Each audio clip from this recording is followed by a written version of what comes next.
liệt chào mừng quý vị đến với tiếng gõ cửa lúc nửa đêm. Đã rất lâu chúng ta không quây quần bên nhau để chơi và cảm nhận tựa game tiếng gõ cửa mà tôi từng chơi ở những video trước. Chắc chắn rồi, ở video này tôi sẽ tiếp tục với chế độ khó hơn, lấy bối cảnh ở một khu khách sạn bị bỏ hoang. Sau vụ việc tôi thoát chết ở chế độ căn nhà do bọn thực thể quấy rối, vì thế ngôi nhà của tôi không còn thuộc về tôi. Không ngờ đây lại là lý do gián tiếp khiến tôi phải trải qua thêm một lần nữa. Không còn nhà, tôi đành phải ở khách sạn. Và thế, bọn thực thể, chúng cũng đã đi theo tôi vào khách sạn.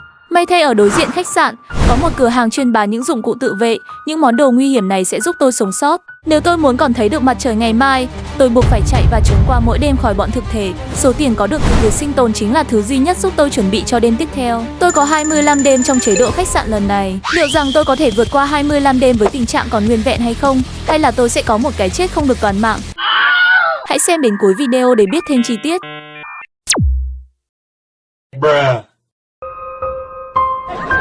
Ôi trời, cái quái quỷ gì vậy? Vừa mới lúc bắt đầu thì tôi đã bị đột tử không có lý do. Nhân tiện thì tôi có chơi cùng một vài người bạn ở ngoài sảnh thế giới. Mặc dù tôi đã chết, nhưng nếu những người bạn của tôi cố thủ được đến ngày mai, thì những ai đã ngã xuống đều sẽ được hồi sinh. Được rồi, đêm qua có lẽ trò chơi đã bị trục trặc. Hãy xóa nháp bỏ qua, chúng ta sẽ bắt đầu lại với đêm tiếp theo. Có thể thấy ở cửa hàng có bán vô số vũ khí và công cụ ta rất cần, nhưng quan trọng tôi không có một đồng nào dính túi. Sau khi chúng tôi đã gõ cửa thì rất nhanh thực thể đã xuất hiện. Có đến 3 bản thể, là thực thể cậu bé. Tại sao gọi là cậu bé? Là vì sau khi ông Hoàng Nhạc bóc mất, trên Facebook lúc bấy giờ có một tài khoản lạ đăng một tấm ảnh với một cậu nhóc hóa trang thành ông Hoàng. Thay vì cậu ấy hóa trang với trang phục khi ông Hoàng đi biểu diễn, nhưng cậu ấy lại đi hóa trang thành Azukoki. Thành thật mà nói, tuy rằng đây là chế độ rất khó, thực thể sẽ nhanh hơn và đông hơn, nhưng thật sự khi chơi với bạn cảm giác có nhiều người thì tin tôi đi, sẽ rất là vui đấy.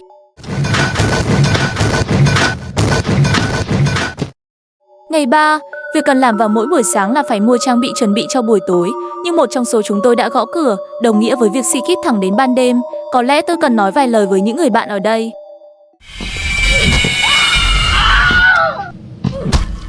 Ôi trời đất, lại giống như đêm 1. Không thể tin được rằng chỉ mới gõ cửa thì thực thể ngay lập tức nhảy sổ vào tôi. Đây là thực thể kẻ nhảy. Thực thể này không hề có liên quan hay ẩn dụ với các thực thể kinh dị khác trên internet, đơn giản chỉ do nhà làm game tạo ra. Tình hình hiện tại đã có vài người ngã xuống, chỉ duy nhất còn anh bạn này may mắn còn sống. Chúng tôi trông cậy vào anh đấy người anh em. Ngày 4, thật may mắn khi địa ngục không chịu nhận chúng tôi. Số tiền từ đêm qua có được tôi sẽ mua vài lon nước giúp hồi phục thể lực và mua hẳn khẩu súng hoa cải. Đêm nay chỉ có một thực thể, là kẻ xâm nhập. Tên này thuộc trong vũ trụ Analog Hojo. Nó xuất hiện từ cuối thập niên năm 1970, có khả năng thao túng tâm lý con mồi trên TV, khá là nguy hiểm.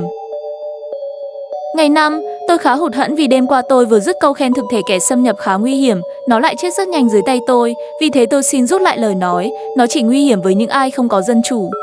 Vị khách không mời mà đến của đêm nay là mèo hoạt hình. Đây là thực thể có từ rất lâu vào những năm 1930 cho đến năm 2018. Nó mới được một người nghệ sĩ biến nó thành tác phẩm nghệ thuật kinh dị độc đáo. Đồng thời khả năng của nó trong thế giới này rất đặc biệt. Nếu ta càng tốn thể lực thì nó càng chạy nhanh. Đây là ưu điểm chết người của nó nếu ta không có nước tăng lực.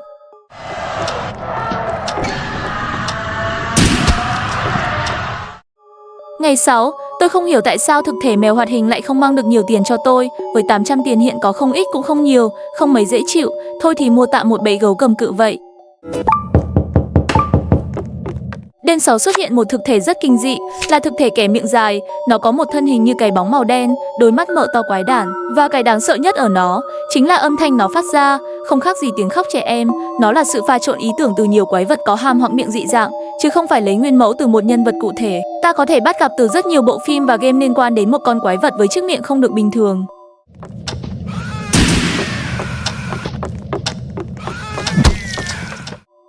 Ngày 7, phải cảm ơn thực thể khóc nhè đã cho tôi tận 2.000 tiền. Càng được nhiều ngày thì giá tiền các món đồ ở đây càng cao. Chỉ mua được 2 món bẫy mìn và bẫy gấu đã bốc hơi sự giàu có của tôi. Đêm nay lại là thực thể mèo hoạt hình. Tôi còn nhớ thực thể này nó không có nhiều tiền từ việc sinh tồn từ nó. Chỉ biết rằng thứ này nó khá phiền nếu tôi không có nước tăng lực. Ngày 8, hôm nay tôi có hơn 3.000 tiền từ con mèo đen đêm qua. Thật sự tôi không hiểu nguyên tắc kiếm tiền của game này. Lúc thì có tiền nhiều, lúc thì tiền ít, chỉ dựa vào ăn may thôi. Nếu những ai đã xem bộ phim Đoạn băng bị nguyền của Mỹ vào năm 2002 thì không thể quên khung cảnh linh hồn cô gái chui từ giếng lên và bò ra màn hình TV. Đây chính xác là thực thể Samaza. Khung cảnh đó nổi tiếng đến mức nó là một trong phân cảnh kinh điển và có sức ảnh hưởng lớn nhất trong lịch sử phim kinh dị. Không ổn rồi, thực thể này quá mạnh. Tôi và một vài người bạn đã gục dưới sức mạnh của nó, công nhận rằng thực thể có sức ảnh hưởng nổi tiếng nhất có khác. Ngày 9, từ lúc nào mà tôi đã quen với cái chết do bọn thực thể gây ra, giá bán khẩu súng hoa cải giờ đã lên đến 3.000 tiền. Tôi không ngờ cửa hàng này càng ngày nó càng lạm phát như vậy. Đến với đêm nay là thực thể con châu chấu. Đây là thực thể được xem như là phản diện chính mang tính biểu tượng nhất trong loạt phim kinh dị Analog Horror, do một YouTuber kiêm họa sĩ hoạt hình bác sĩ vô danh sáng tạo, có từ đầu năm 2023 cho đến nay. Mặc dù đã hơn 3 năm về trước, nhưng thực thể con châu chấu là ứng cử viên cực kỳ tiềm năng trong vũ trụ Analog Horror. Ngày 10, đã tròn được 10 ngày chúng tôi vẫn còn sống và không mất một ai.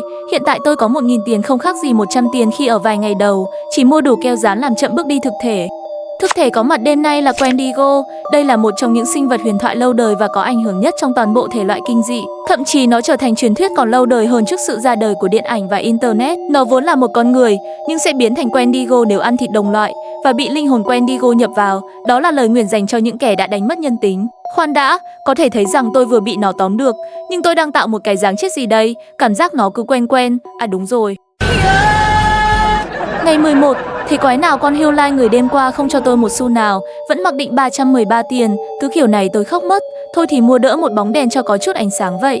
Những đêm trước hầu hết ta đều chạm mặt với các thực thể ở phương Tây, còn đêm nay thì khác, nó thuộc về phương Đông, đó là thực thể quỷ xanh, là một trong những biểu tượng lớn nhất của game kinh dị Nhật Bản. Nổi tiếng nhờ tựa game giải đấu kinh dị vào năm 2008, nó có thể biến nạn nhân thành phiên bản khác của nó, nhưng có vẻ trong tựa game này thì không. Ngày 12, có vẻ như việc kiếm tiền đang trở nên khó khăn hơn, bọn thực thể chúng đang trở nên keo kiệt, từ giờ còn sống đến ngày thứ 20 cũng đã gọi là kỳ tích rồi. Đêm nay thực thể không mấy xa lạ với chúng ta, nó là một con robot cơ khí mang hình hài của chú gấu Freddy, có từ tựa game 5 đêm kinh hoàng đình đám giả lập làm bảo vệ, cố gắng sống sót khỏi 5 con búp bê với linh hồn của 5 đứa trẻ ám và con robot. Ngày 13, ôi thần linh, giá khẩu súng hoa cải vượt quá khả năng của tôi, hơn 6.000 tiền, nếu muốn mua súng chỉ còn cách tích góp tiền từ 2 đến 3 đêm. Chuyện này không hề dễ, vì không có súng tự vệ mà tôi đã chết ở rất nhiều đêm kể từ đầu đến giờ. Được rồi, một lần nữa lại là thực thể quỷ xanh cố truy cùng diệt tận chúng tôi, nhìn chung thì hắn khá là khờ và chậm, đồng thời tiền từ nó cũng không được nhiều. Ngày 14, tên quỷ xanh đêm qua mang cho tôi được 400 tiền, là một con số cực kỳ thấp đối với vật giá leo thang trong cửa hàng hiện tại, thế thì mua một lon nước uống giảm căng thẳng thôi. Đêm nay không gì khác là thực thể gấu Freddy, hóa ra là đây, chỉ khi thực thể chọn tôi là mục tiêu rượt đuổi thì tiền có được mới tăng lên. Vậy mà tôi cứ tưởng game này không có thể lệ làm sao để kiếm được tiền chứ. Ngày 15, dù thực thể đêm qua cho tôi một số tiền nhỏ nhưng nó chưa đủ đâu vào đâu ở cửa hàng cả, mua chiếc bẫy gấu còn đỡ hơn so với tay không. Vì khách đêm nay là thực thể kẻ bắt chước, thứ này là ý tưởng từ rất nhiều bộ phim và game kinh dị, nó tượng trưng cho sự lột xác, ăn cắp cơ thể của người khác và giả dạng thành người đó để tìm mục tiêu tiếp theo. Có thể thấy rằng nó đang giả dạng thành một trong số chúng tôi, nhưng nếu để ý, dường như nó chưa giả dạng hoàn hảo, bọn tôi ai cũng đều có tên ở trên đầu, còn nó thì không, vậy thì chẳng khác nào nó vạch áo cho người xem lưng. Ngày 16, tôi đang dần mất động lực dành dụm tiền để mua được khẩu súng, vì giá của nó hiện tại quá gắt, ước muốn ban dân chủ cho bọn thực thể của tôi đã bị dập tắt rồi. Vào đêm nay là thực thể thiên thần, nhân vật này rất nổi tiếng trong vũ trụ Analog Horror, trong sổ sách ghi chép, hắn giả mạo tổng lãnh thiên thần trong kinh thánh, cực kỳ xảo quyệt và dối trá, chính hắn là nguyên nhân khiến lịch sử nhân loại trong thế giới Analog Horror bị bóp méo, xâm chiếm bởi thế lực bản thay thế. Có thể những lời tôi giải thích về hắn nghe không được dễ hiểu, nói cách khác để dễ hình dung hơn rằng, chính tên thiên thần giả mạo này là sự khởi nguồn sinh ra các chủng loài tà ác xâm nhập vào xã hội loài người. Ngày 17, gã thiên thần có vẻ rất giàu, gã cho tôi kha khá tiền để mua sắm, nhưng thiếu với khẩu súng, vậy thì tôi sẽ quay lại cửa hàng ngày mai. Những ai là một người cùng thể loại Zippy Bata thì không thể bỏ qua tên sát nhân rạch miệng. Nguồn gốc của nhân vật này xuất hiện vào khoảng năm 2008, kể về một cậu bé bị đa nhân cách. Sau một vụ xô xát với nhóm bạn côn đồ, cậu bị bỏng rất nặng, chủ yếu ở khuôn mặt, da trở nên trắng bệch, và nhân cách độc ác bên trong người cậu thức tỉnh. Cậu tự lấy dao rạch miệng mình, cuối câu chuyện cậu sát hại hết toàn bộ người trong gia đình cậu, với câu cửa miệng đầy ám ảnh, hãy ngủ đi. Nhân vật này cực kỳ nổi tiếng và có sức hút nhất mọi thời đại, thậm chí nổi tiếng đến mức cho đến nay không biết được tác giả viết ra câu chuyện, vì có quá nhiều người đăng lại những dị bản khác nhau. Ngày 18, tin được không, sau bao nhiêu đêm cố gắng thì tôi đã tậu được khẩu súng chết tiệt này. Khi có súng thì tính mạng của tôi cũng được đảm bảo hơn. Được rồi, màn đêm buông xuống thêm một lần nữa là thực thể mèo hoạt hình. Không có gì để nói về thực thể mèo nữa, cho nó một viên rồi kết thúc thôi. Chết tiệt, khẩu súng hoa cải dường như được sản xuất ở Trung Quốc. Một phát bắn không đủ để tiêu diệt con mão này. Tôi xin rút lại lời nói tính mạng của tôi sẽ được đảm bảo. Ngày 19, giờ tôi không còn kỳ vọng vào khẩu súng Trung Quốc này nữa. Tôi sẽ đổi qua các dụng cụ nhỏ gọn và rẻ hơn. Sự góp mặt đêm nay là thực thể kẻ nhày. Tôi còn nhớ thứ này nó đã xuất hiện vào đêm 3 thì phải. Nhìn này, nó đang làm chuyện ngu ngốc gì ở đây vậy? Tôi đã quá quen với cách di chuyển của nó. Không ai tè trên một dòng sông, không ai chết vì nó trong 2 lần.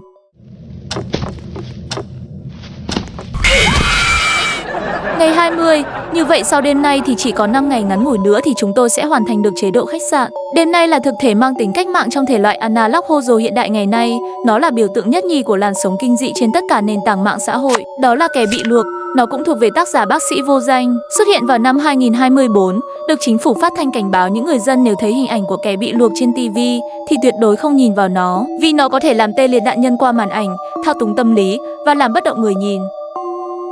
Ngày 21, bắt đầu từ ngày hôm nay hãy cùng tôi đến ngày 25 nào. Đêm này không có gì đáng nói với thực thể kẻ miệng dài. Ta đã gặp nó ở đêm 6 rồi. Có thể thấy tên thực thể có một màu viền đỏ xung quanh người hắn. Đó là do chúng tôi đã có người mua camera an ninh. Nó sẽ làm lộ diện thực thể khi ở gần chúng ta.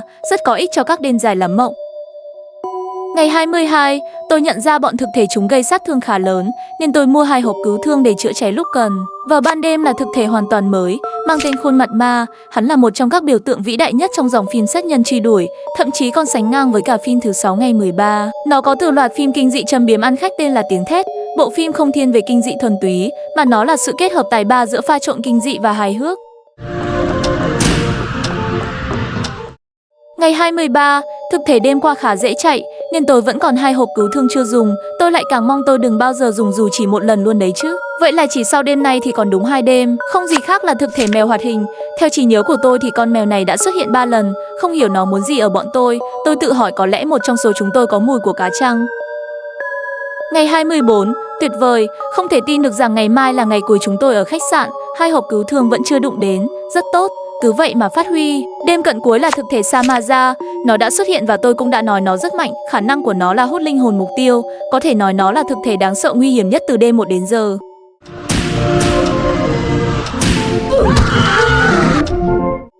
Ngày 25, vì con bánh bèo Samaza mà tôi đành phải dùng đi 2 hộp cứu thương, nhưng vẫn chết. Vì vậy không thể đùa với hệ tâm linh được. Với hơn 10.000 tiền tôi đang có, cũng không đủ để mua thứ gì đó đặc biệt.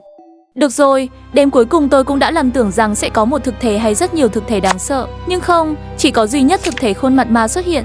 Nghĩ lại thì đêm cuối cùng không khác gì đêm bình thường. Giờ thì chơi trò mèo vờn chuột cho đến sáng là xong xuôi thôi.